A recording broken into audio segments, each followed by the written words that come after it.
Well, thanks everybody for coming this morning. I think this is going to be a terrifically interesting and topical discussion.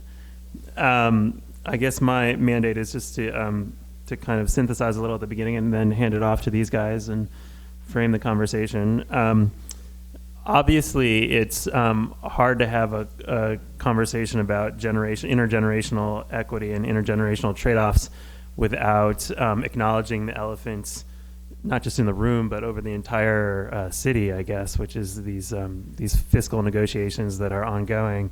So I'm sure we'll spend plenty of time wading through them and sort of evaluating where we are and assessing where we need to go. But I thought what I would do at the outset is just offer a couple of brief sort of overall comments. I think for the lay person reading over the work of our very distinguished panel, there are just a couple of strands that seem to run through the different papers and the different bodies of work, even though some of them are quite different in their specifics. And so I'll just run through that very briefly and then hand it off to the panelists. I mean, the first point actually struck me reading Bill Cline's paper on how we think about climate change.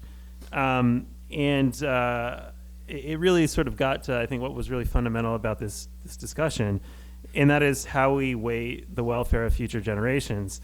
And at one point, you lay out this Ramsey equation when you're for conceptualizing the discount rate when we make these calculations, and you say the discount rate equals pure time preference, which many would agree should be set at 0 for intergenerational comparisons, plus the elasticity of marginal utility multiplied by the growth rate of per capita income.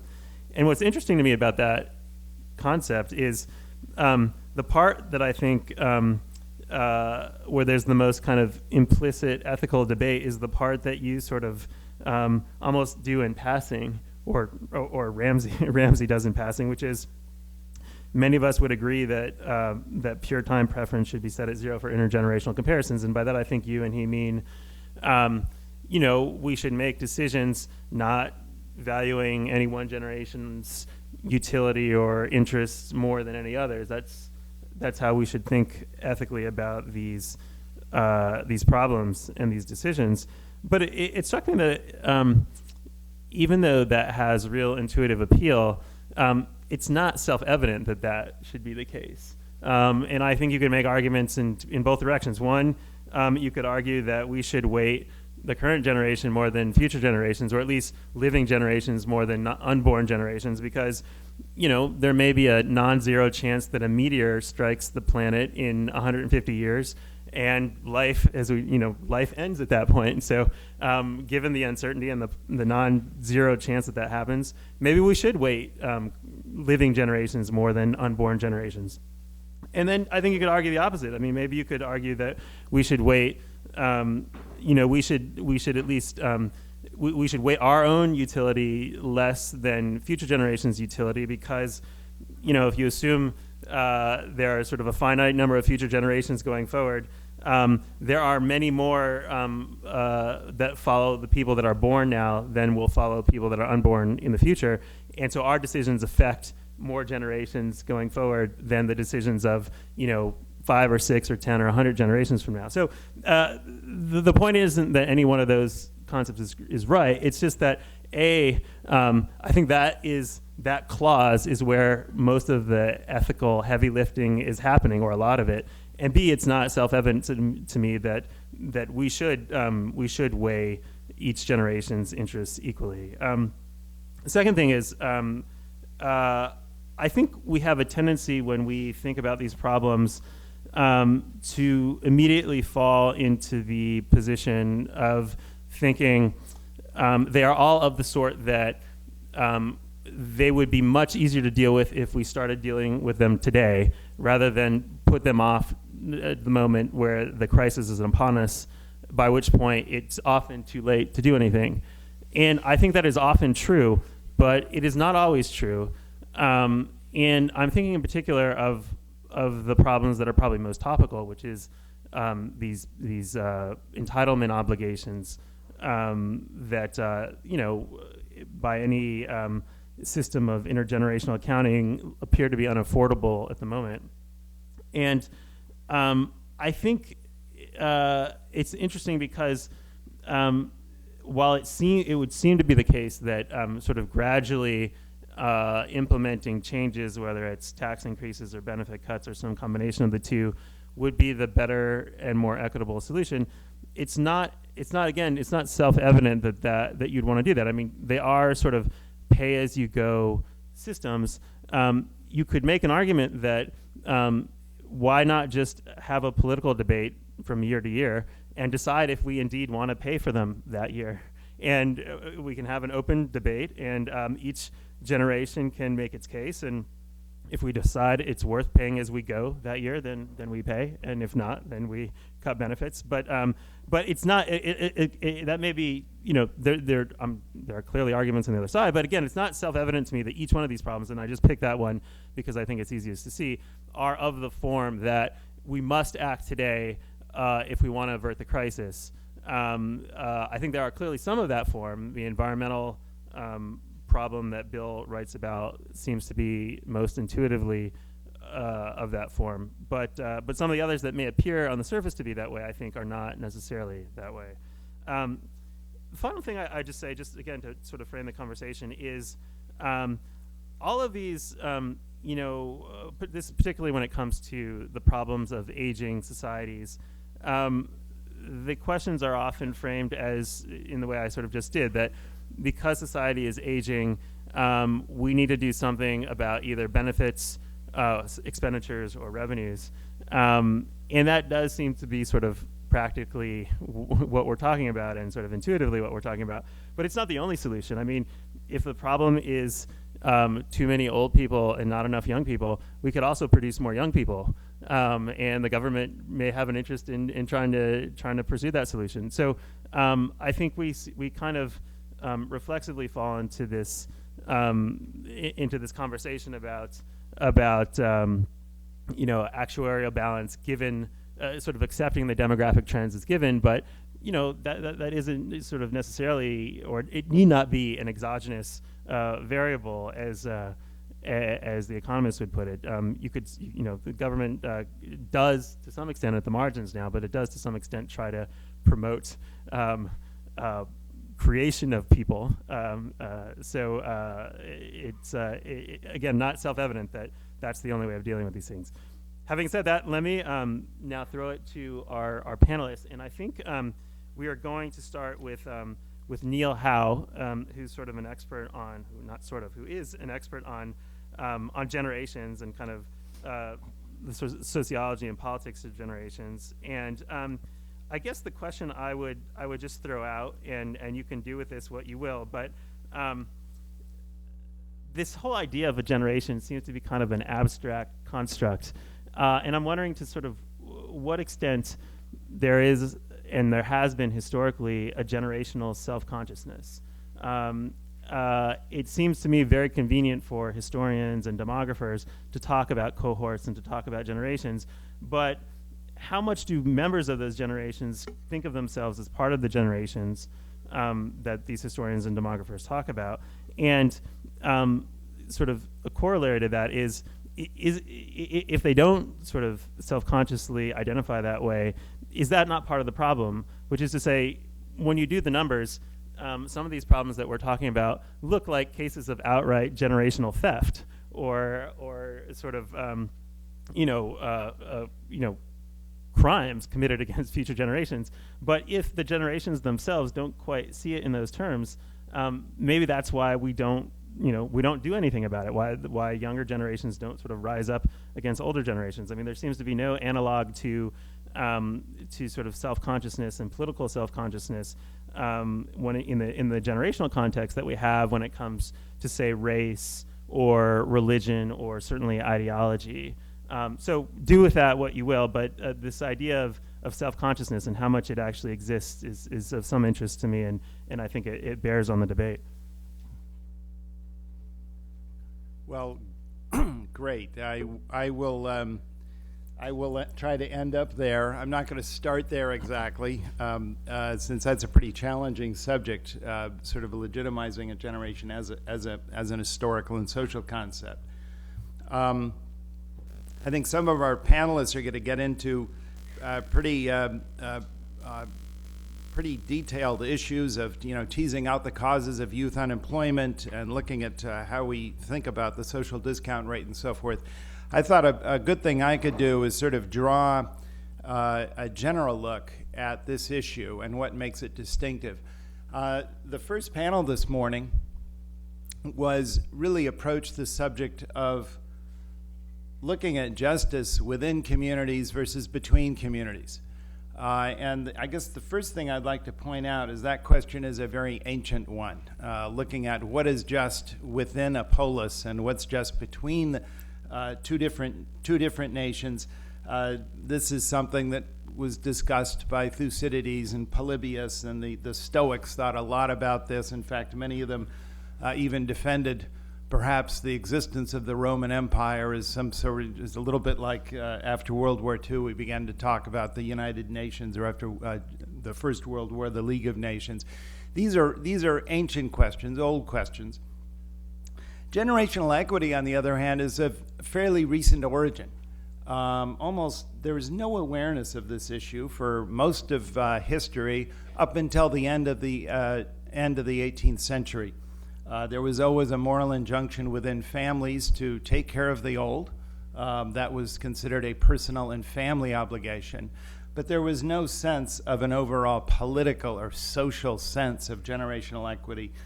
This concept, this concern really was born around the time of the French Revolution with a constellation of philosophers. I'm thinking of Godwin and Condorcet and Malthus and Thomas Jefferson, to think of a notable example in our own country who certainly thought a lot about what it means for a generation to treat other generations equitably. And I think there's little question that the reason this happened at this time is, for the first time, these very secular philosophers were really aware that for the first time public policy could affect productivity growth permanently over time, which would affect future generations. It could affect population and fertility over time. And also, governments had gained the power to construct very large and powerful public financial systems, which could redistribute economic burdens across generations and over time. So I think this, and by the way, it was around this time, getting back to your issue about generational sensibility, it was almost the same time that we started talking about historical generations, shaped by their location in history with different attitudes and beliefs. And this really began, a lot of generations writers began, including Dilthey and John Stuart Mill, and finally Ortega-Gasset, and certainly in our own century, Karl Mannheim and many others, were celebrated generations writers. Okay, so then the question is, we've still been aware of this issue, or we've at least had a vocabulary for talking about generational equity for around 2 centuries now. I think the next question, and a little bit more pertinent to the remarks of people here this morning, is, so what happened in the post-World War II era to make that such a big issue today? Why is it that so many complaints about public policies throughout the developed world, and I should say a growing debate even among many emerging market economies, about the generational injustice of policies today tilting toward the young, or more often the complaint is they tilt away from the young? Let me say what happened, I think, is this, and I think it's fairly clear that there was no decision back in the 50s or 1960s or 1970s to treat the young inequitably. It's not people said, well, let's just not care about them.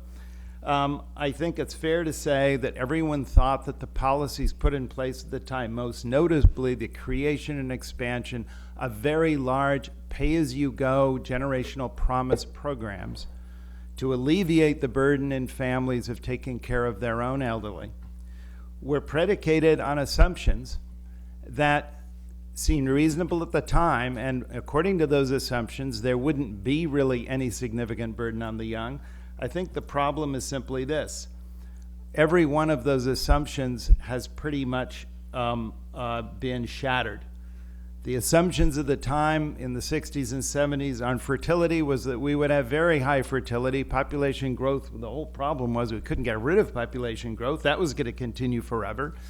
Productivity growth, certainly in the developed world, seemed very buoyant. We had very high productivity assumptions. In fact, in the early 1970s, Congress had hearings about the epidemic of leisure in America. I mean, we're going to just cut down labor time so much we didn't know what to do with all the leisure. We needed to do something to with all this extra wealth, all this extra affluence. Healthcare seemed relatively rudimentary at the time, so there was no real problem with being able to guarantee health care. And I think even the same you could say for the capacity of the environment to absorb damage. I think we were pretty optimistic at the time about that. Paul Samuelson wrote, and he first wrote an academic article in 1968, and he wrote a little popularized version for Newsweek. In 1969, he said, Social Security and Medicare are Ponzi schemes that work. They're Ponzi schemes. They're based on generational obligation, but if you consider high fertility rates and high productivity growth, they actually offer greater returns for future generations than saved plans, than funded plans. I think, again, all of those assumptions have I don't think anyone would defend today going into the future the assumptions made back at that time. So that's to answer the first question. Why have these issues arisen? Not because people decided to go against the interests of younger people, but the assumptions on which they made these huge permanent policy promises have been belied by subsequent reality. The result is a world in which no one imagined back then.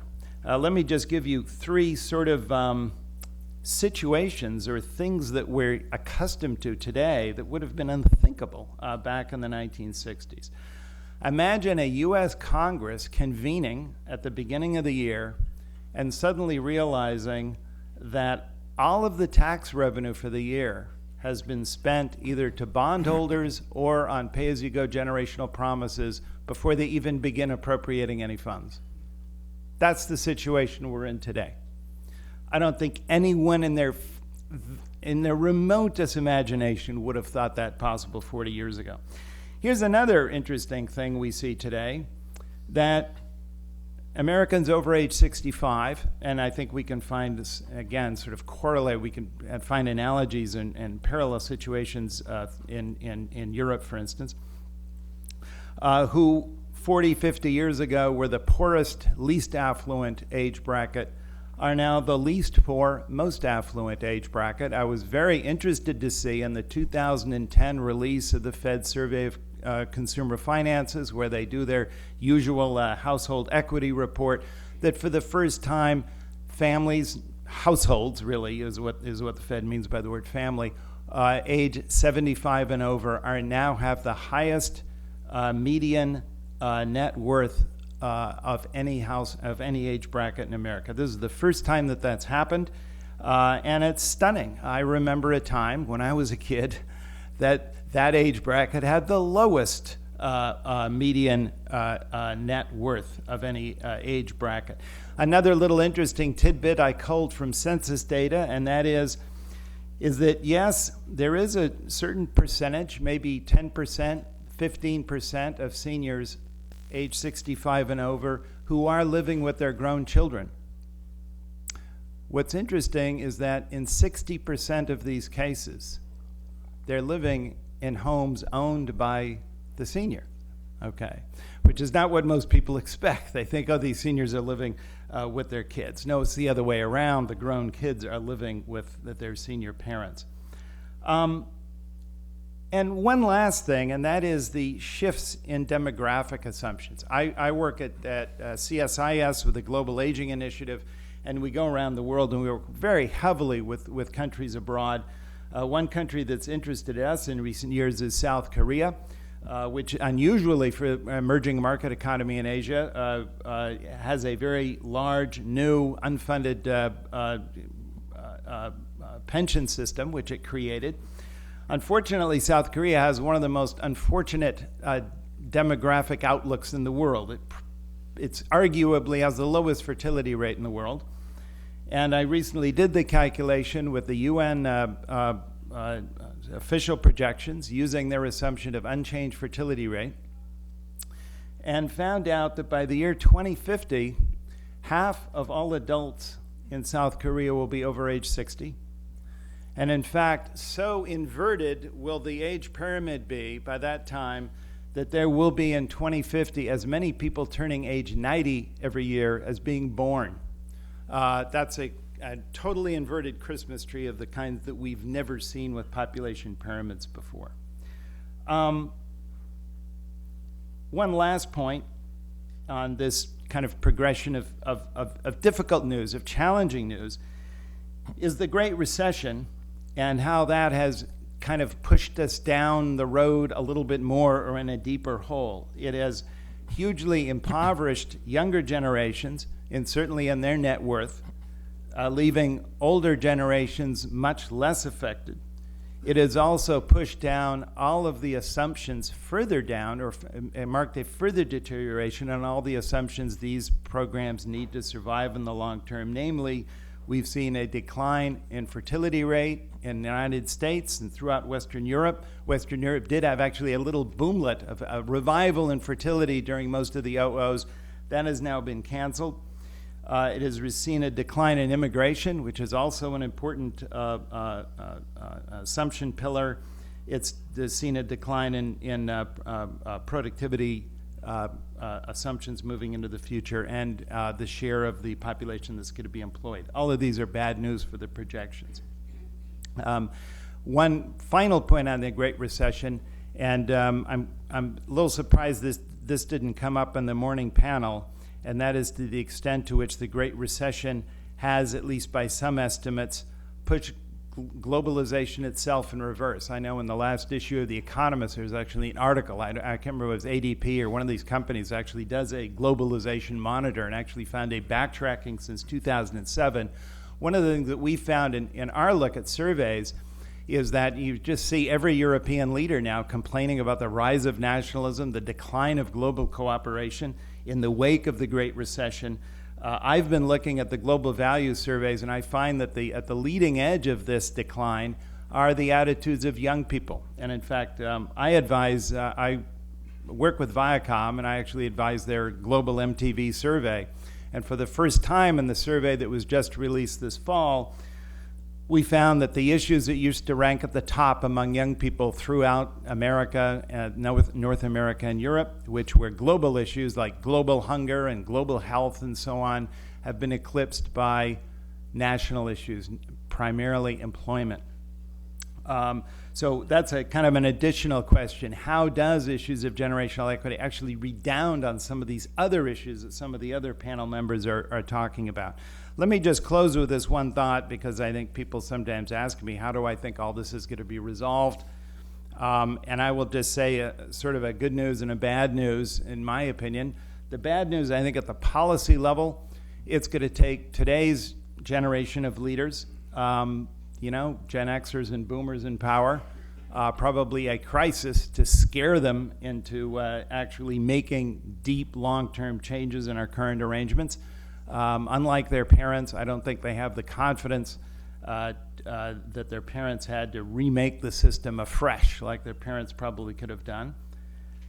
On the other hand, I do see good news in the way people are already beginning to rearrange their private lives. I just want to point out a few interesting developments. One is that people are working longer. Let me just give you one interesting statistic with regard to employment in America since the beginning of the Great Recession. At its peak, I can't remember its peak month, I think it was early in 2008.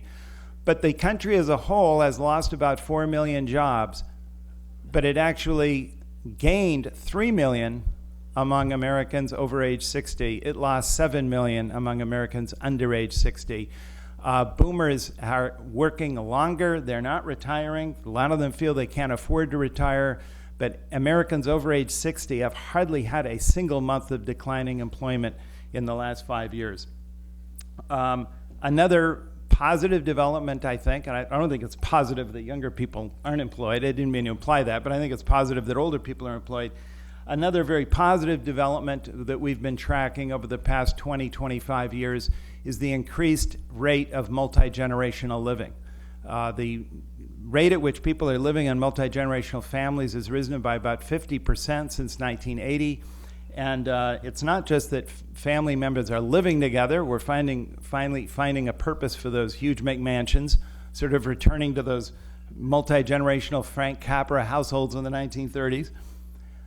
But I think it's the attitudes of generations living together. Very positive, very cooperative.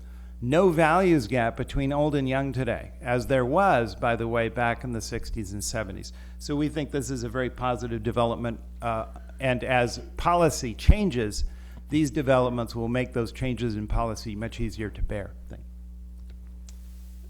Thank you, Neil. I just want to turn over to Bill.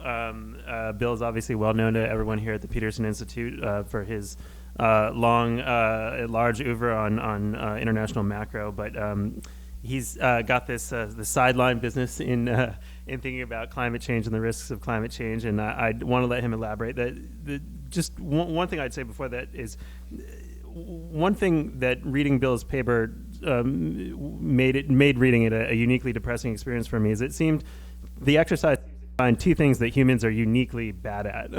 One is thinking about tail risk, which I think the recent financial crisis demonstrate we're not very good at, and the other is discounting over very long periods of time in the future. So with that, Bill, why don't you weigh in and maybe you can make it less depressing than I suggest it is.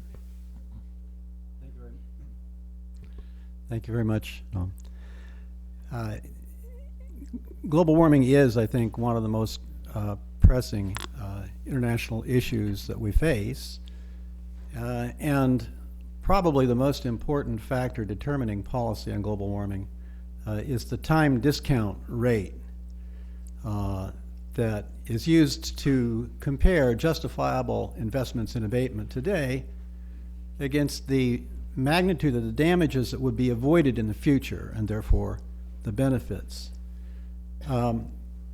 I will argue that the discount rates that economists instinctively like to use, typically 5–10%, are far too high for this question at least. They amount to discrimination against future generations. They lead to recommended levels of investment and abatement that are far too low and too late, and thereby risk excessive future environmental damage. The timescales are on the orders of decades or centuries, so the discount rate becomes extremely powerful. Using a discount rate of 10% would mean that it would not be worth spending more than the price of a single luxury car, $80,000 today, to avoid damage equal to the entire U.S. GDP at present scale 100 years from now. So there's something wrong there. When I tried to come to grips with this problem in my 1992 book on global warming, I went back to the basics of the theory of discounting and social cost-benefit analysis. Frank Ramsey in 1928 did the path-breaking work on this, and economists such as David Bradford and Martin Feldstein in the 1970s applied it to social cost-benefit analysis. The Ramsey and discounting literature divides the discount rate into two components. The first is pure time preference, as we heard in the initial remarks. This is the preference for consumption today solely because it occurs earlier, not because you will be richer in the future. This can also be thought of as discounting for impatience. The second is utility-based discounting or consumption-based discounting, which reflects the fact that there's a lesser utility of an extra unit of consumption if the level of consumption is higher. Now, Ramsey in 1928 argued that any non-zero value for pure time preference is, quote, ethically indefensible and arises merely from the weakness of the imagination. I agreed in 1992, and I set pure time preference at 0.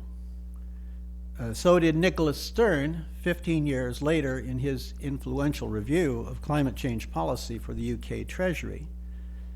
He argued that, quote, pure time discounting is, in effect, discrimination by date of birth. Now, Noam raised the question of what about an asteroid hitting the Earth? Well, funny you should mention that. Stern included it, and he put 0.1% for that, which in effect was to say it's pretty close to being 0. The second thing you mentioned, Noam, was what if it all ends, right? So we should count the number of generations, and that goes the other direction. Well, my most plausible case for that is the Permian-Triassic die-off 250 million years ago, which had outgassing of hydrogen sulfide as a consequence of global warming, but it's going to take something like 2,000 years for that to happen here. So 2,000 years is still a lot of generations, and hopefully we'll be smart enough to avoid that. So, but again, the fact that you've got one going one way and the other, I think leads you to an average of 0 for the pure time preference. For utility-based discounting, there's general agreement that the discount rate should equal the expected rate of growth of per capita income multiplied by the so-called elasticity of marginal utility. Well, this is the rate at which the marginal utility drops off as you get richer. We would like to think that an extra $100 available to somebody on a street corner in DuPont Circle is of more value in some sense than an extra $100 to Warren Buffett. So there's diminishing marginal utility. How fast does it diminish? The literature tends to place this elusive parameter somewhere between unity and 3. If it is unity, this means the society is made equally worse off if there's a 1% decline in the income of a rich man or a 1% decline in the income of a poor man. And this leads to a flat tax, which is actually the biblical tithe. You pay 10% no matter how rich you are. However, what we observe is progressive tax structures, and if you look at them, they seem to imply an elasticity of marginal utility of about 1.5.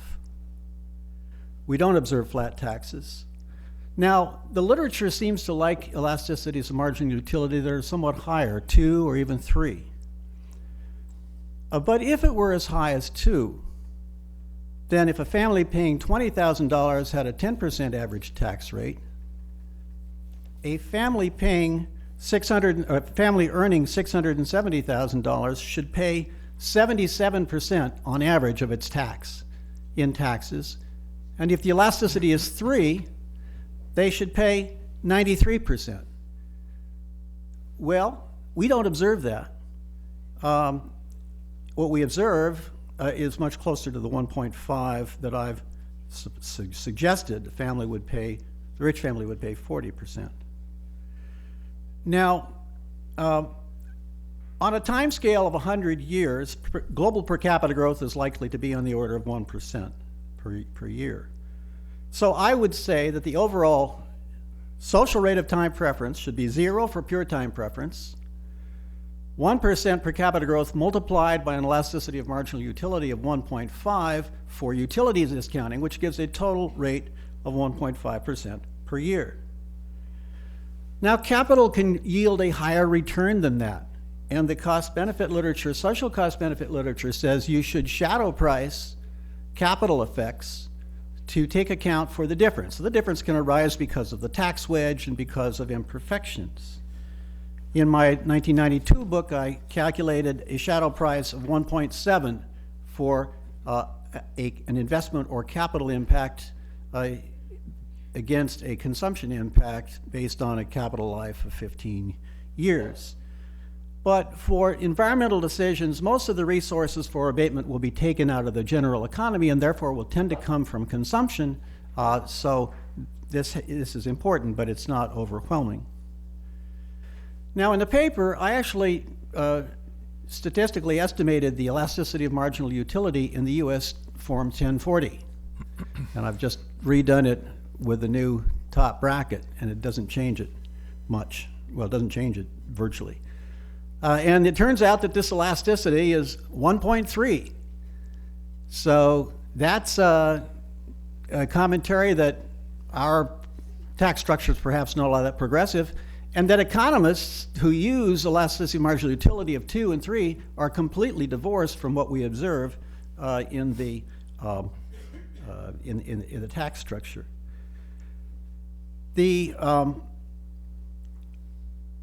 If we come back to that first example, if your time discount rate is 1.5% instead of 10%, instead of one luxury car today being worth the entire US GDP 100 years from now, the $15 trillion GDP, if it only arrives 100 years from now, would be still worth something like $3.5 trillion. That's 23 cents on the dollar, a very, very different outcome, and therefore greater incentive to take early action. Now, the literature on this, and it's the only article I've ever co-authored with 2 Nobel Prize winners, says that you could distinguish between a prescriptive approach, which I seem to be classified, and a descriptive approach.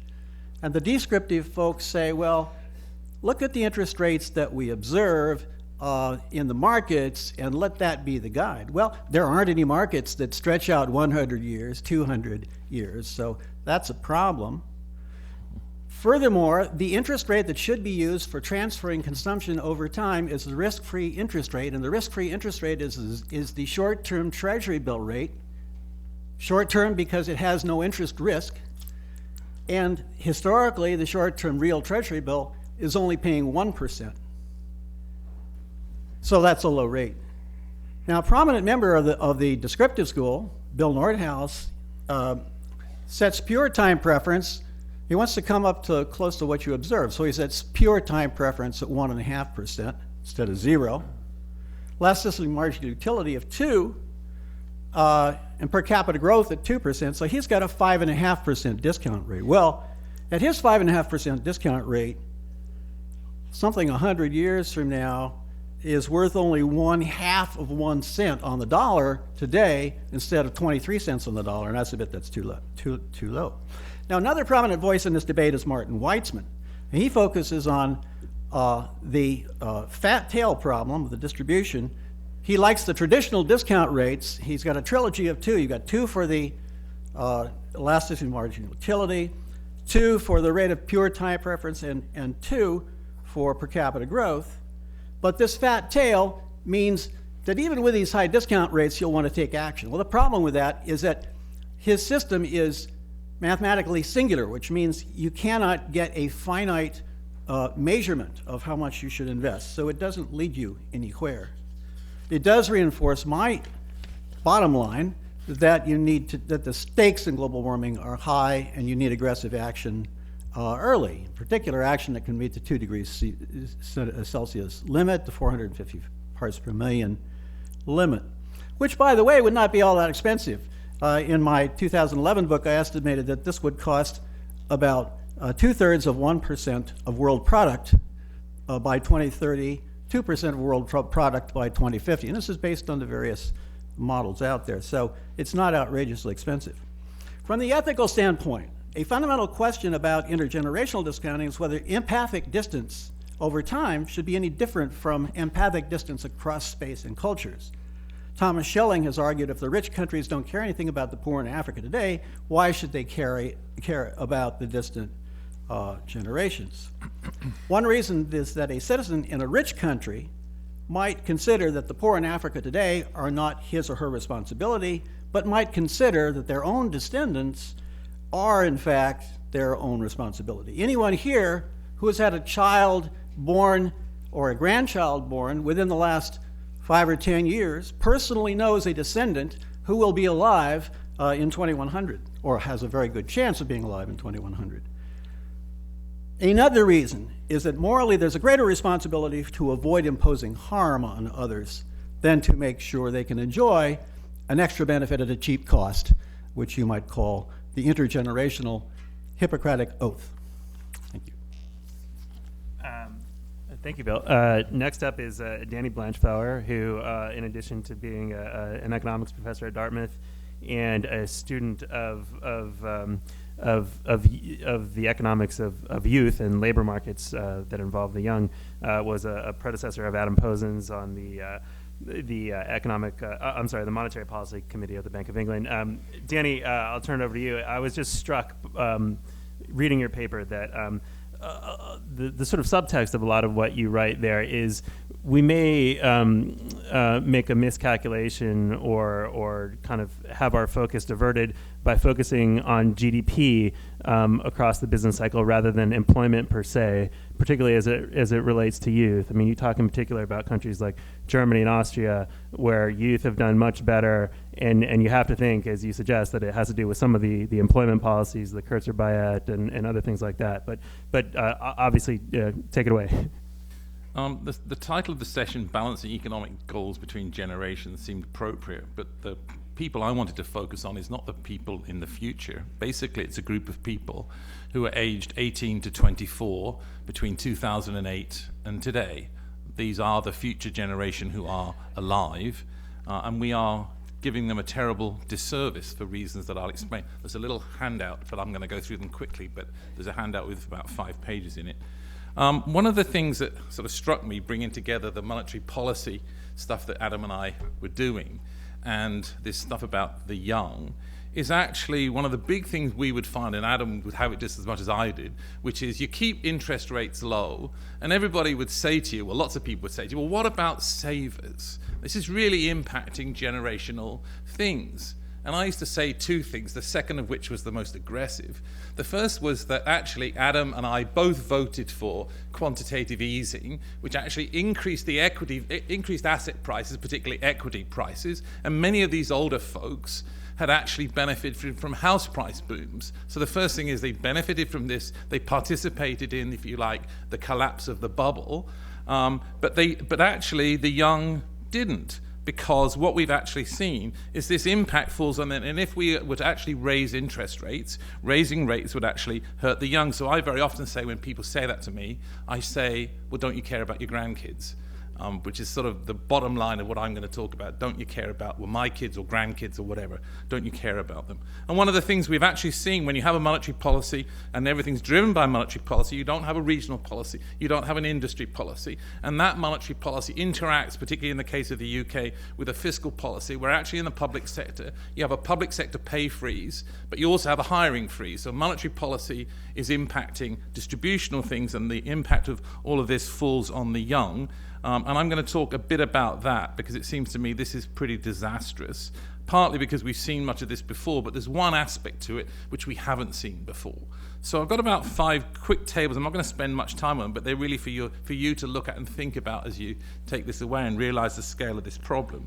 So the first is the evidence on what unemployment rates are, and I've written a lot of stuff about it. There's a series of NBR books, one of which I edited in 2000, talked about this phenomenon of the youth labour market, and it is true that the youth are hurt the most in the recessions, but actually benefit the most in the boom. So blacks are hurt the most in the recession, blacks benefit most in the boom. That is true, but often in these events, the big tail is really the people, the weakest are the ones that are impacted the most. So what you've seen is youth unemployment rates very high in a number of countries. We know rates of 50-odd% in Spain and in Greece. But a fact which is actually relevant in lots of other countries is if you compare youth rates to adult rates, to older rates, they're actually incredibly high. I just gave you there the 25-year-old and less rate compared to the overall rate, and even in countries like Sweden that have done relatively well, these are in the ratios of 3. So that's the first thing. Youth unemployment rates, as we would expect, particularly have risen, but actually what's interesting is they haven't really risen that much in the United States. relative to everywhere else, youth unemployment rates have not risen. I had to give you an explanation for that. One factoid, actually, is that in the US, what we've seen is a growth in long-term unemployment, but those two statements are not unrelated, because in the past, there were more young people in the unemployment stock, and they tended to have short spells. So when you pull the young out, long-term unemployment actually rises, so we have more long-term unemployment in the US than we've had in the past, and that's another issue. The big thing that concerns me is my second table, which it turns out what's happened is actually that this Great Recession shock has hit many countries at a time uniquely when the size of the youth cohort has been huge. In many countries, it's huge in relation. So if I just take someone who was 20 in 2008, in many countries, what we see is the size of that cohort is much greater than the number of 30-year-olds, and that's particularly true in the UK and a number of other countries. But what's also true in virtually every country, less true in the United States, but to some degree true, is the size of this youth cohort that I'm going to talk a bit about that's been hit is big relative to the 30-year-olds, but it's absolutely huge in relation to people who are going to be 20 in future. And in fact, if you look at some of the tables I've given you, in many of these East European countries, the number of 10-year-olds in 2008 is half the number of 20-year-olds. So this cohort is going to be big in relation to 30-year-olds, and it's also going to be big in relation to 10-year-olds. In the UK context, what you saw then was prior to the Great Recession, youth unemployment rates were ticking up. In many countries, if you like, the share of youth unemployment in the UK anyway, for each year from 2008 was ticking up by 1 percentage point because of labour supply. So when you get to the 2008 shock, there's been a big labour supply shock which starts to raise youth unemployment rates before this thing hits. And then when you get to 2008, youth unemployment is hit again by a big labour demand shock. So we have two things coming together. We've never seen this before. A huge cohort being hit by this big demand shock. One of the tables I show you in the UK context, what that ended up meaning, is even starker than what he was talking about a minute ago. In my little table, I actually have what's happened to UK employment since 2008. Adam and I spent a lot of time worrying about it. A rough calculation for you to understand the real scale of this problem is over the last period since April 2008, adult employment is up by about 560,000, and youth employment is down by 520,000. So approximately exactly the opposite experience. Under 25 minus 520, over 25 plus 550. So everything's fallen on the young, and it has nothing to do with wages. How am I doing? I'm not going to run too long. I've got 5 minutes. I'll be perfect on this. So it turns out that we've done a lot of research on this, and the combination of being hit by a recession when you're young and this big cohort that we've never seen before looks to be disastrous. The first thing, there's new research done by a variety of labour economists who actually show, first of all, that even if you aren't unemployed at all, you're just a college goer and you stay forever in employment, your whole cohort will have lower lifetime earnings, period. So any of these people, even if they have no spells of employment, enter that occupational ladder further down. They push people out at the bottom, and we're going to worry a lot about those. But even for the people who do fine, they do horrid relative to everybody else. So this is an intergenerational transfer for everybody in the cohort right now. And that's what this fiscal tightening is doing. The second thing, so we have done a lot of work on we have a set of data in the UK, which is, I think, the greatest in the world, which is, some of you may have seen the program 7 Up. Well, this is a cohort of people who we've tracked, I've worked on since I was a boy. This is every single person in the UK born in 1 week in 1958. The benefit of these folks is that they were young during the last big recession. Turns out we can show you on all sorts of outcome measures, wages, employment, happiness, health. A spell of unemployment when you're young, when you're 20, impacts you at 50, but spells when you're 30, 35, 40, 45 have no effect at all. So the more recent spell does nothing, the youth spells do a lot. So that's obviously very worrying, and I'm going to use the phrase that David Ellwood used in the 80s. I want you to think about what we've done to these folks, and it was no fault of theirs, is we've created permanent scars on them already. They're not temporary blemishes, they're permanent scars, and this seems to me to be very worrying. I have one final bit to go. And what are the consequences of that? One of the other things that I work on a lot, actually, is I've done things on happiness and behavioral economics, where we try to understand how people think and what they feel and so on. Turns out that relative things really matter. And in this context, I think we have to try and think about what this means and actually why we haven't seen social unrest. And I went to a talk some time ago by the head of the ILO who said they spend a lot of time worrying about riots. And their view was actually that the reason there hadn't been riots is that rioting's relative. If we're all in this together, we're all in a war, we're all struggling together, then that's okay. The concern is you give tax cuts to the rich and it falls on the poor, and all of a sudden the poor realize that this is the problem. I always say to people, the problem about a 50-year-old unemployed person is they go home and watch the television. A 19-year-old unemployed person goes out on the street. I'm going to finish with one quick quote, which came this week in the UK, and there's a considerable worry to me, and this is it. This is a letter written by the mayors of 3 major cities, Liverpool, Sheffield, and Newcastle. I'm going to finish with this, but I'm just going to read you 3 days ago they wrote this. The unfairness of the government cuts are in danger of creating a deeply divided nation. We urge them to stop what they're doing now and listen to our warnings before the forces of social unrest start to smolder. And my view is they are catching fire. Thank you. Thank you. Well, it's fitting that the panel is about intertemporal equity, because I feel like some of us stole from future commenters, and so don't feel rushed just because you're at the very end. We want to be as equitable as possible.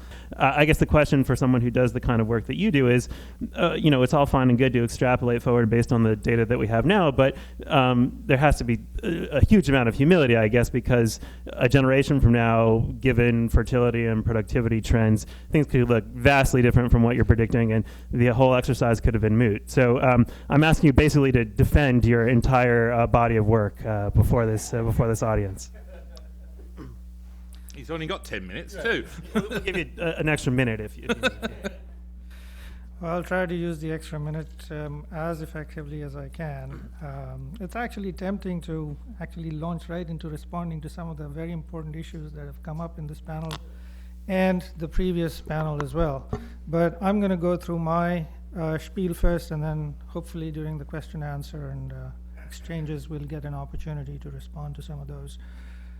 Well, first of all, my exercise is not one of forecasting. So that should be the direct answer to the question posed. It's not a forecast. It's an exercise to characterize current policy and the implications of current policy under a specific set of projections, most importantly demographic projections, about which there is considerably more certainty going forward than other types of projections, for example, economic forecasts going even 5 or 10 years down the road. So this is examining the implications of today's policies, if they are continued unchanged into the future, within the context of the economic and demographic momentum of forces that is embedded in today's economy and demography in the nation. It's not about forecasting what will happen. Obviously, the imbalances that I'll talk about in a minute are so huge that they cannot be sustained, which essentially means that we'll do something about these imbalances, and they're not going to be realized as I project them. In fact, the point is to show that they cannot be realized, because future policy changes, which is not part of this exercise, will change reality relative to what I'm projecting. So this is a projection based on certain assumptions about the future to characterize the nature and structural imbalances in today's policies. It's got nothing to do with forecasting the future.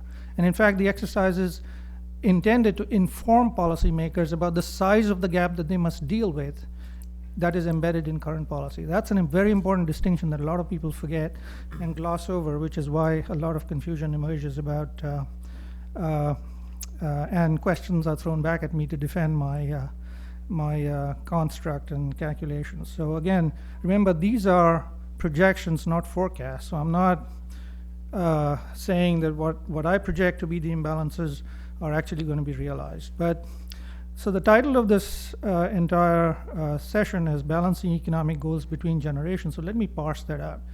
Economic goals simply means, what else can it mean? It means the creation and disposition of as many resources as possible to maximize your living standard. So applied generationally, what are the resources available to any specific generation essentially depends on two things. One is the private distribution of resources, both earned and inherited. And then secondly, the redistribution of those resources through collective political action. And I'm characterizing the latter. So within family, redistribution from the old to the young or vice versa in terms of resources is not something I'm dealing with. Of course, within family, redistribution may offset some of the redistribution that occurs intergenerationally through the political channel. But the degree of that offset is a separate issue. Empirical research suggests that for every dollar that is transferred through the public channel from the young to the old, only about 12 cents comes back down the other way. So effectively, it's really important to understand the size of the redistribution that's occurring through the public channel, because most of it sticks. So obviously, in any redistributive system, there are disputes. And the heart of one still unresolved dispute is the appropriateness.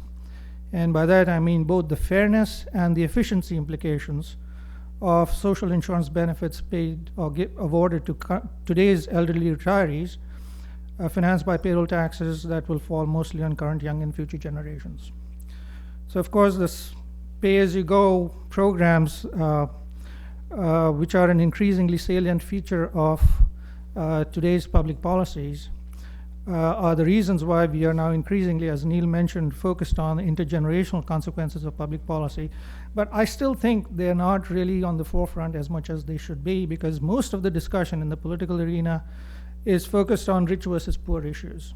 Not that that's not important, and if I have time, I'll try and parse out the interaction between the intra-generational rich versus poor redistributive issues versus the across-generation, intergenerational issues, and how that's creating a dilemma that's very difficult to resolve in the political debate. So of course, all this pay-as-you-go, the importance of these entitlements, social insurance programs begins with, in the US, with in 1939 with Social Security.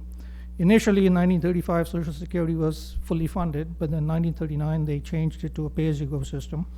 And then Medicare Part A, which is also financed in a pay-as-you-go manner through dedicated revenues, are the two big programs. But if you think about other programs, which are mostly general fund financed, Medicare Parts B and D, Medicaid, the PPACA that was recently enacted, effectively have the same financing structure, even though they're general revenue funded. Essentially, benefits to older retirees are financed out of taxes that fall on the young.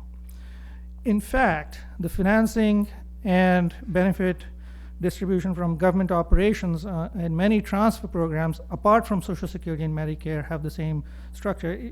They redistribute resources from the young to the old or vice versa. On balance, the entire fiscal system of transfers and the taxes used to finance them seem to be highly intergenerationally unbalanced in favor of older generations. So what's unique about the pay-as-you-go programs is that they generate a hidden legacy debt under the guise of a balanced budget. So the simple idea is, if you start a pay-as-you-go program, the initial group of participants receives a windfall benefit. And if you look at a generational accounting dimension, that free benefit award generates a deficit.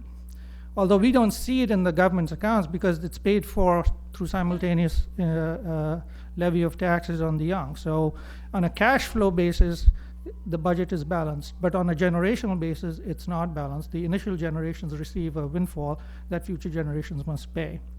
And every time such a pay-as-you-go program is expanded, you get a set of generations getting more than what they paid in the past, again, under a guise of a balanced budget. So there is a creation of a hidden legacy debt that these programs generate, the creation and expansion of these programs generates.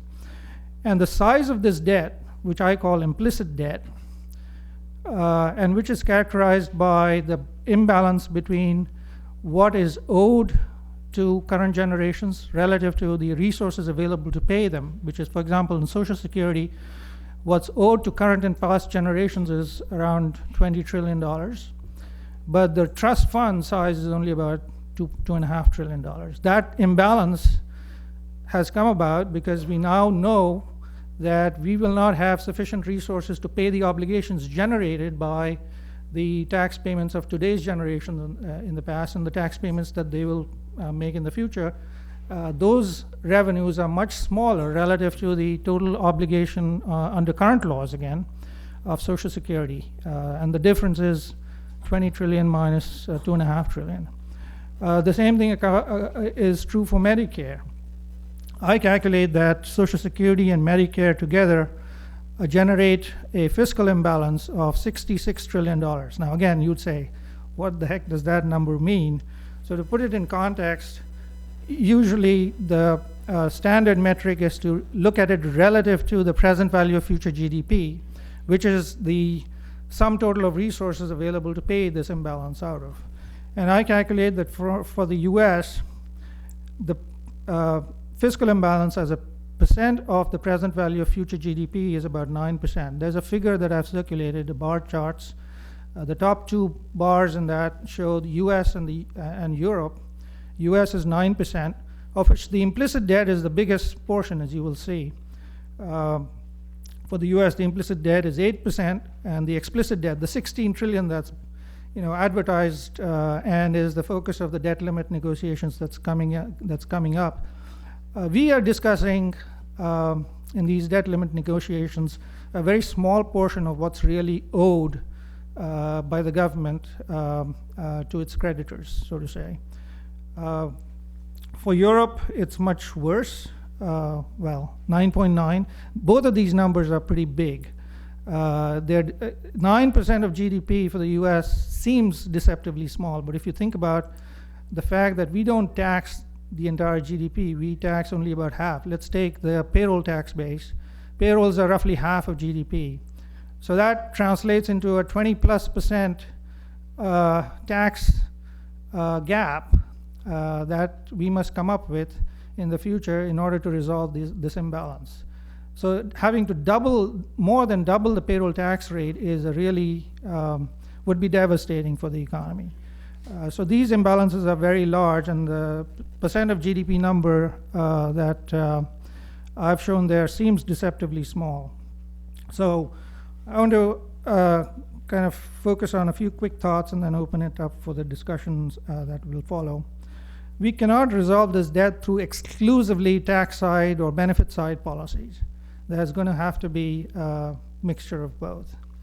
We cannot depend on simply being bailed out through higher growth in the future. In fact, I constructed a micro simulation of the US demography and economy in a book I wrote on Social Security a couple of years ago. And that suggests that there are severe, very serious demographic headwinds to expecting higher future growth in the economy in the US in the future. So given these headwinds, I don't believe that we can depend on higher growth to simply bail us out. And obviously, as we've been doing, we've been postponing decisions on resolving these imbalances. And of course, these imbalances have the nature of a corpus of debt. They accrue interest over time. And generally, in a normal economy, the rate of interest exceeds the rate of growth, which means these imbalances will accelerate further and further away from or faster than the resources will grow, the resources that are available to pay them out of. That's number one. Most of the burden of funding these imbalances is likely to fall on labor rather than on capital, simply because, as was mentioned in the previous panel, capital, both physical and human, is relatively more mobile.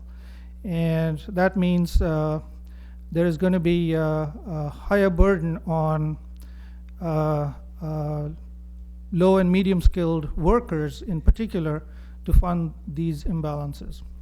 Now, this is also important from a globalization perspective, because globalization, as we know, exacerbates, contrary to theory, exacerbates consumption and income volatility in countries that open up their economies to global trade and capital flows, experience higher consumption and income volatility, as has been observed empirically, which means that with globalization increasing and becoming hyper, you're going to have more demands for protections from this volatility, more demands for increasing social safety nets.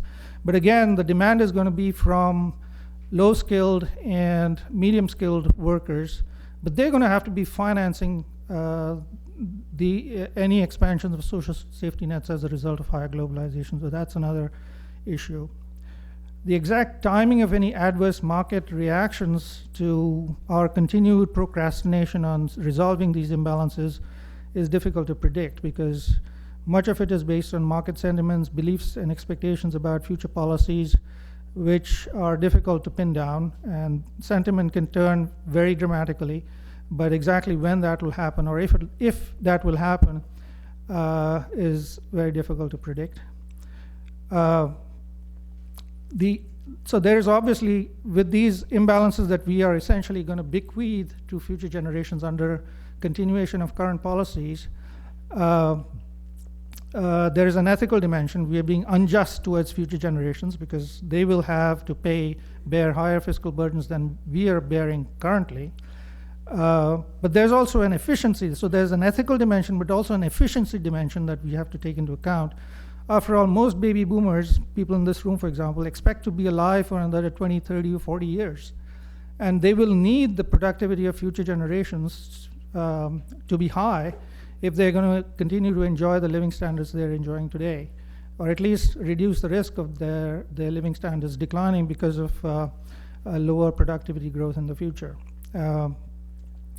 So there's also a clearly social, cultural, and moral implication about the policies that we follow going forward. So there's a conundrum about, a lot of people suggest that growth will bail us out, but I think following the right set of policies that encourage young individuals to acquire skills, remain in the labor force, for social cohesion and so on, family formation, all of these incentives that will arise out of the policies that we will follow or we will adopt in the future to resolve these imbalances need to be there. We cannot follow policies that, for example, jack taxes up sky high and also keep the uncertainty about what future taxes is going to be high because of adverse effects on all of these attributes of the labor force that I just described.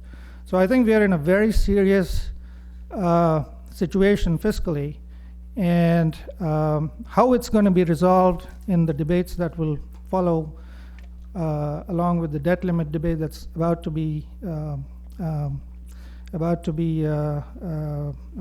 discussed in the next couple of months, or whether it will, again, they'll kick the can down the road is uncertain, but it's clearly a situation that is not sustainable and that's growing more serious over time because these imbalances are not going to shrink on their own. Thank you very much. So we can maybe just take one trip through the panel. People have heard things that they wanted to respond to, or just triggered a thought while listening to one of the other panelists. I mean, the one thing that I would throw out for the panel is something that Neil mentioned, and Steve had actually raised it in our private conversations, which is, often these fiscal questions get discussed in terms that suggest that current generation of retirees, or just all living generations, are very greedy, and their sort of greed has created the problem, or at least their lack of consideration for future generations. But, as you suggest with your inverted pyramid example in Korea, I mean, largely this is just a demographic phenomenon. I guess the question would be, to what extent is it demographics? To what extent is it greed and sort of in consideration to future generations, such that even if we were very altruistic and forward-thinking and very considerate of future generations, we would still have these huge imbalances projected out in perpetuity because the demographics just aren't there.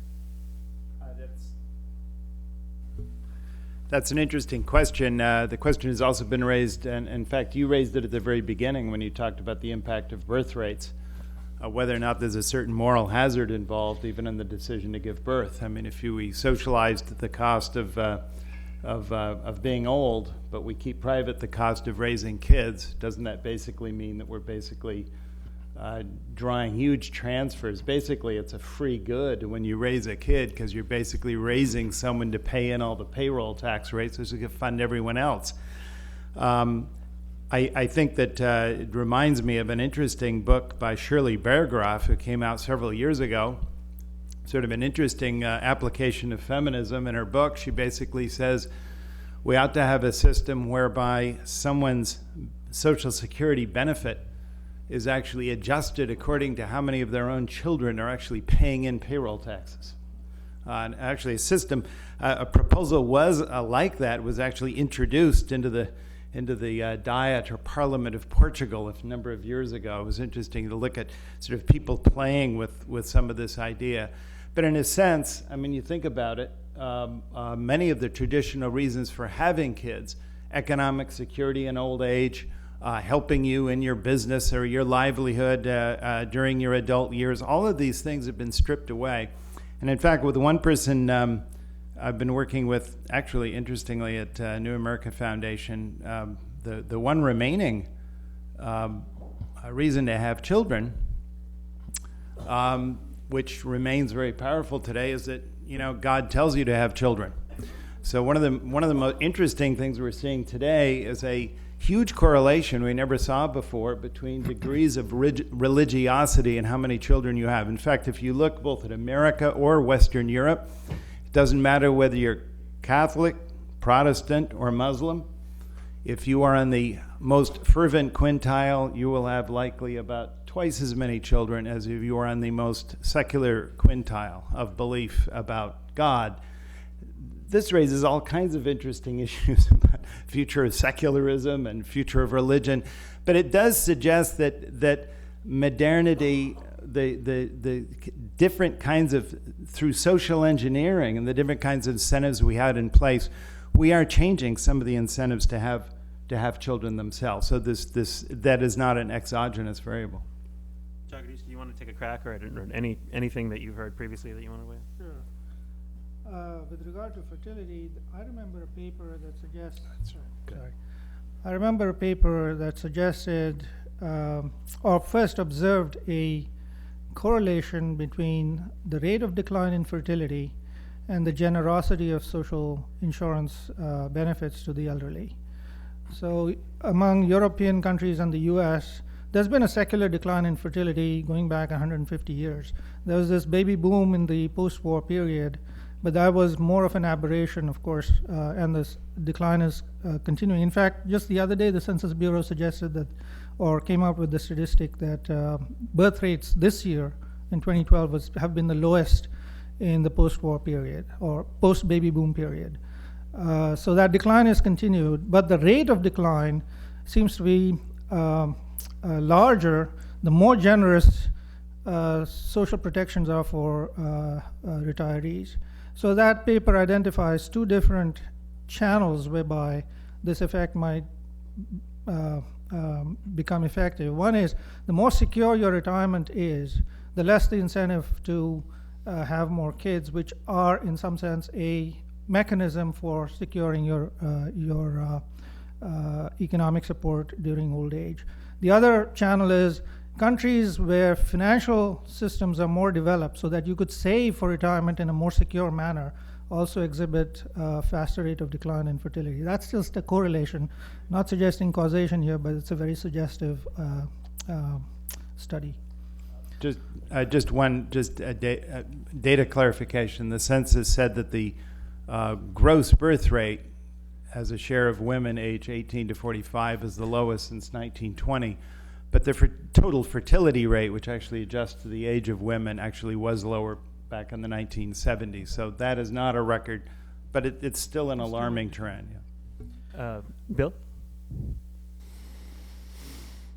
It seems to me that on Social Security, I thought that the changes that are necessary are not that huge when I looked at this in my 2005 book. If you do need the changes, it seems to me the way to go is to move from defined benefit to defined contribution for the general structure of the program, and to accept that we need an old age means-tested welfare program in addition to that. If you look at your own contributions over your history, and if you've been at it for a while, you're going to find what you get out of Social Security is less than what you put in. So it's good not to have this image that it's really soaking the elderly, soaking the young. Second,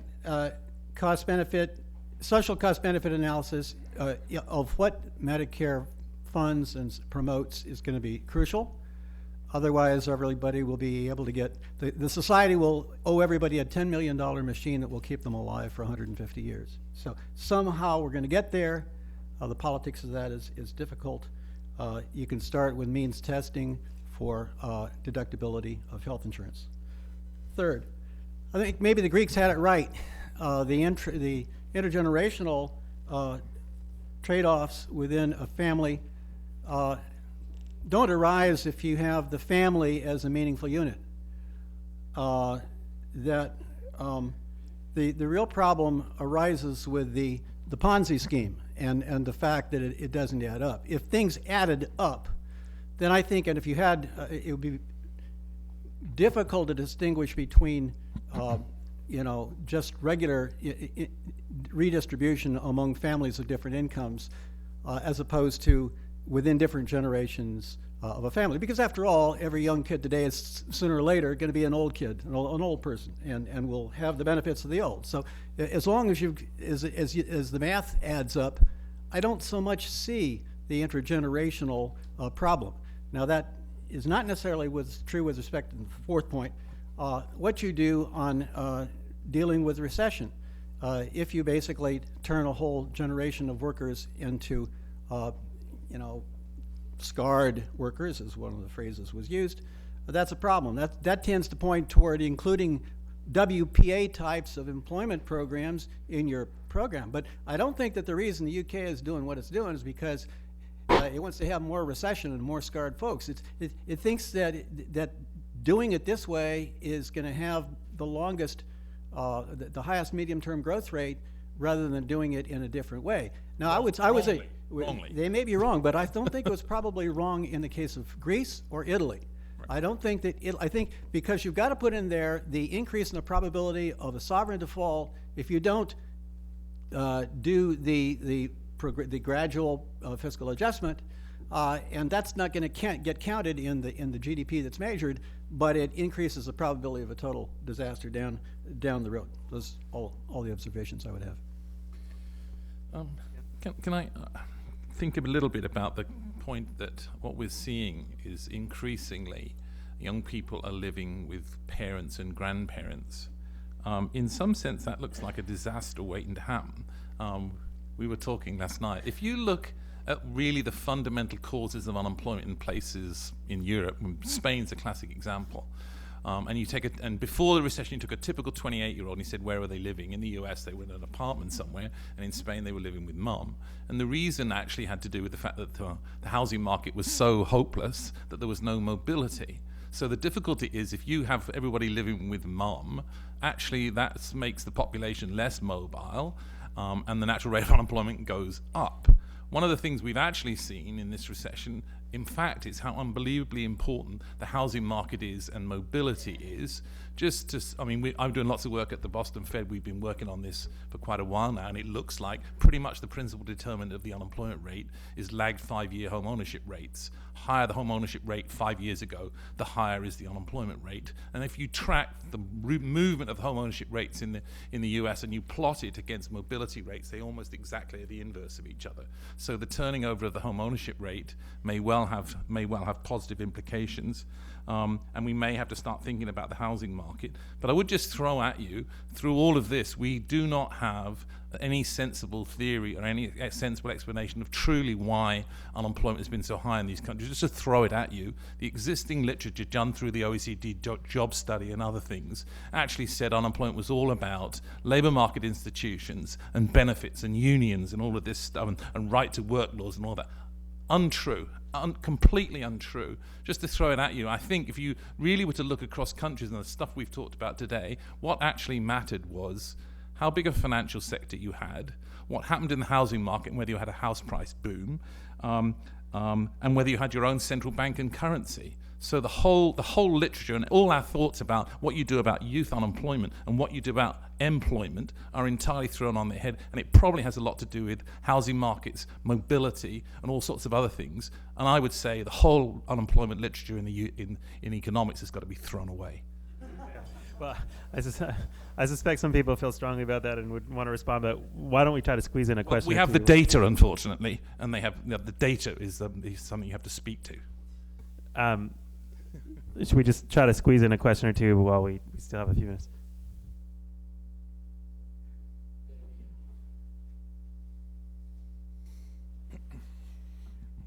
Sorry. Okay. Thank you, everyone. So just picking one question. Professor Blanchflower, you pointed out very clearly and vividly the scars of youth unemployment, and then went on to say that a whole series of measures had shown nothing like that impact on the older cohorts, 25 to 35, 35 to 45. That wasn't intuitive, and it was surprising. I look forward to reading more about it. And I was wondering, what made it counterintuitive to me, I realized, was because you were thinking that those who were already head of household or partial or very important to the income of households were having actually major multiplier effects on children and children's poverty. And I wonder if there's been any interest so far in taking account of the multiplier effects of the unemployment, something more than sporadic, but longer unemployment for heads of households or important earners for households, as opposed to that damaged cohort of under 25. Sure. Well, clearly we know that unemployment hurts people at the point of delivery, right? So long-term unemployment hurts people a lot because they lose their assets and all the rest of it. And that's essentially what you've talked about. But I think the literature, and it's now quite a good literature, the data's pretty good, those folks get over it. That's it. They get over it. And their children do too. And their children do too. But if you don't make that step, if you don't make the foothold into the labor market, especially when a recession hits, you never get over it, and we never get over it. And your family doesn't get over it. So you and I, as well as their family, don't get over it. There are harmful effects, but I use the phrase, essentially you talked about temporary blemishes. We can see permanent scars. Just a quick question to Neil Howe. I may have misheard what you said, but I thought you said that based on the World Value Surveys, that you were finding that the youth were now the leading edge of the movement against globalization, the word sort of souring on globalization. My sense of that as the youth tend to be among the demographic groups, the more favorable to globalization. So I was just wondering whether I heard you right or what the basis of that is. The World Values Survey data actually did not approach that issue. Those questions, to my knowledge, aren't really asked, specific questions about globalization. The World Values Survey was very interesting because it asked questions about pride you take in your community and your nation. These things are decidedly up and dramatically higher than their parents were at the same age. The questions specifically about globalizations have been asked. We have seen that trend in this country. I mean, Pew has asked that, and Gallup and a number of other people have asked it. We've certainly seen that here domestically. I don't have, and we certainly have practically the head of almost every European state now has been decrying, a new nationalism in the appearing politically, particularly around election time. But I do not have questions in Europe over time on globalization. So I don't know if that clarifies. Yes, they are. I'm sorry, there are. We have the data. It's actually in the Eurobarometers, and we could go look. And I think you're right, but we have it every 6 months for every European country. So if you want it, I have it. But it's in the Eurobarometers. I mean, but specifically on attitudes toward globalization. Yes. But what's in the World Value Survey is our attitudes towards parochialism versus global citizenship, for example. And that's where sort of the youth tend to lean much more towards, relatively speaking, relative to other ages, much more towards cosmopolitanism versus parochialism. So it would be interesting to try to square those things. Right. That may be true, but I'm talking about change over time in that age bracket, and particularly contrasting it to what it was when their parents were that age bracket, for example. This was confirmed by this very large, global MTV survey we took, which showed a pretty dramatic shift this year in the attitudes of young people, a bit more focus on what's going on in their own lives and their own community, a bit less focus on global issues, definitely. Time for one more.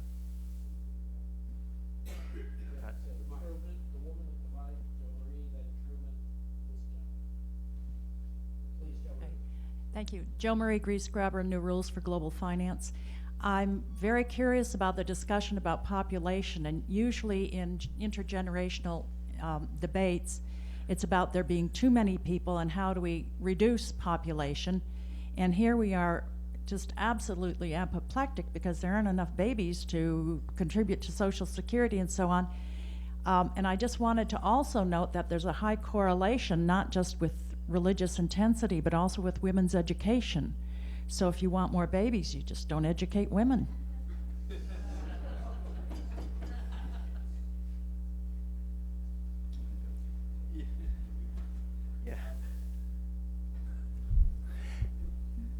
Let me just say as a general comment that all of the developed world is now under replacement rate in terms of their fertility, and a growing share of the developing world is now under replacement rate, most notably, of course, China and much of East Asia. Latin America is closing in on replacement rate. Nearly all of the extra billion or two that the UN median projection projects for the next 50 years is going to come from a quadrupling of population in places like Nigeria, Yemen, Ethiopia, Afghanistan, and so forth. I frankly find those projections completely unrealistic to think that Nigeria is going to have 3 times the population of Western Europe by the year 2040, but that's what the UN projects. You can take it or leave it. I actually don't believe that's going to happen. I think global population is not going to increase to the extent that even the median UN, all projections project a deceleration of global population growth, but I don't think we're going to get anywhere near even the median projection.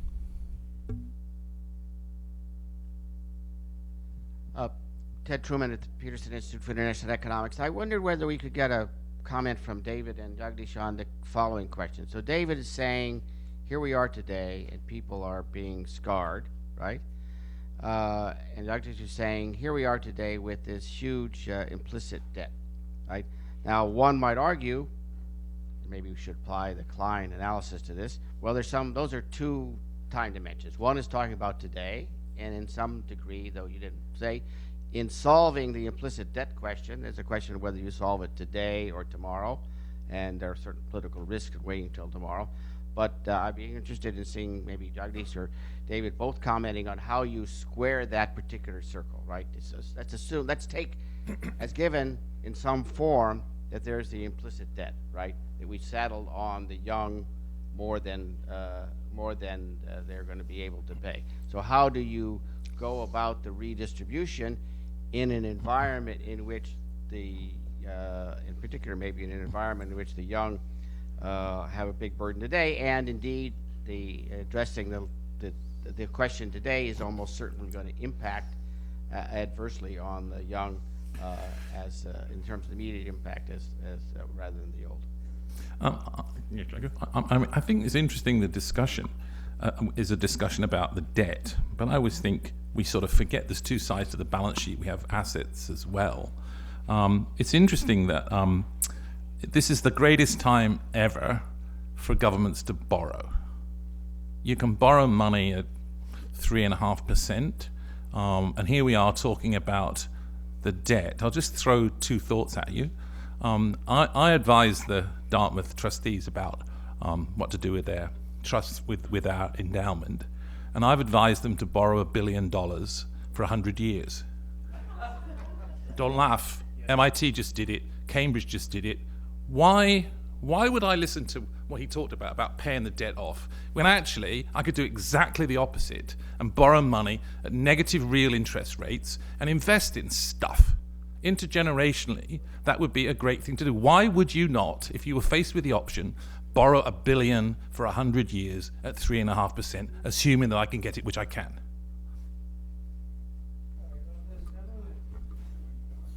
I can do it. I'm going to invest it. I'm not going to spend it on a party. I'm going to invest it in, R&D or something. But I'm going to tie to that. We're going to hire lots of young people and all the rest of it. Tell me why that's a bad idea. Well, you don't have a hard budget constraint. You can go into the market tomorrow. The US government can borrow money at negative real rates. But US government and British government can go into the market and borrow at negative real rates. We borrow 69 trillion. No, lower rates. We can borrow at really low rates. So why not do it? Okay. I don't get it. I have a... Well, I didn't, but you tell me why you wouldn't borrow money at negative real rates and invest it in power stations or building R&D at MIT or some such thing. Makes no sense. Well, I agree with that. I did say we're not going to have a party. That's why I'm going to let it go to MIT. Well, let MIT have it. Well, that's fine. So I don't get this. Jagadeesh, let me kind of say a few things and ultimately try to answer partially what David is saying. First of all, we have cross currents. We have globalization that is impacting for sure less skilled and medium skilled workers in Western developed nations because of the competition from emerging more skilled, increasingly educated workforces in China and India and so on.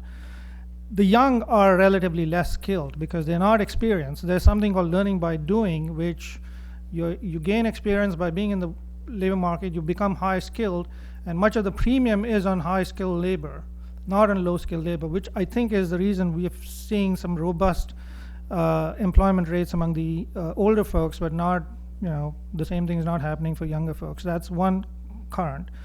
In regard to paying off debt, well, think about the issue of why one of the reasons that unemployment among young folks is the unwillingness of folks who have private companies. They're sitting on a lot of cash. That's maybe the first step. Reluctance to invest in an economy with high uncertainty about future tax rates may be the first step to capital mobility, capital going elsewhere. The first thing you do is not send your capital elsewhere, just wait out for the uncertainty to resolve itself. If it resolves itself, maybe the US market is the best market to invest in. But if it doesn't resolve itself, the first step is to not invest right now, just wait around and then maybe ship your capital abroad to better shores with better opportunities and returns, which is the reason we may be experiencing high unemployment among the youth. And the issue about borrowing money at low interest rates, think about, there is a paradox, and I characterize it as a prisoner's dilemma between the two political parties. They're both, the problem is saving today to meet future needs, intergenerationally, also intertemporally. But the reason neither party is willing to give in and enter into a compromise is they are afraid that if we actually compromise, cut benefits on the one hand or increase taxes on the other hand, that's going to generate an interim surplus. And if the other party comes into power, they're going to spend the surplus on their preferred intra-generational redistribution objectives. The same goes with borrowing money today. Who's going to borrow and who's going to dispose of that investment fund? Maybe it's going to be the other party. They'll spend it on their priority. So both parties need to hold hands and jump off the cliff with an agreement. That solution, a cooperative solution to this prisoner's dilemma, will benefit everybody. But in a framework of a lack of trust, whether you borrow money or you enter into a compromise that raises saving and investable capital today to meet future needs, that's just not going to happen as long as the two parties don't trust each other. That's kind of a partial answer to why we are not borrowing at low interest rates, because we can't trust how the borrowing will be disposed of. So I think Bill wanted to weigh in, and then I think we have to wrap it up. Just to say, it's terribly important not to conflate negative real interest rates when you're coming out of the Great Recession and long-term, solvency.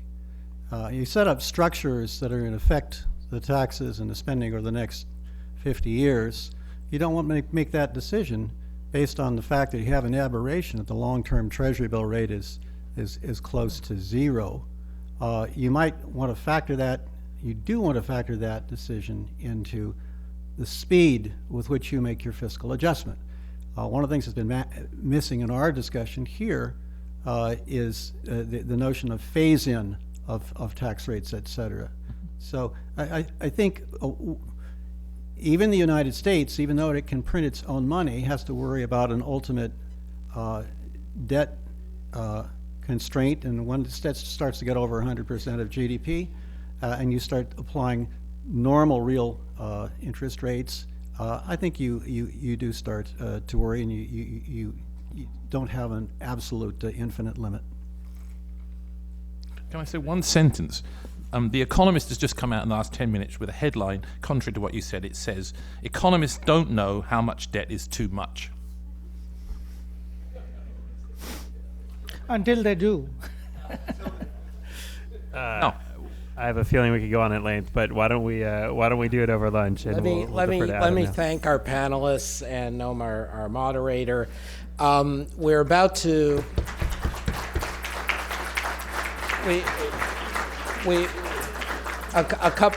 Just a couple substantive points. As discussing with one of you in the audience a minute ago, it's interesting in some ways to think about juxtaposing the consensus on both our first and our second panel. So in a sense, the first panel's consensus was from right to left, for want of a better term. We may disagree on how things have gone, but broadly speaking, globalization is good, the rich have grabbed everything, and we need domestic policies to address that. The one way of summarizing this panel is, broadly speaking, left to right. We've totally blown on global warming. Read Bill's next book, leave that aside. On fiscal policy, the old people are winning in the short term on employment, and the old people the current old are winning in the long term on the Ponzi scheme. And so, we may disagree about the details, but we've got a group we want to hammer.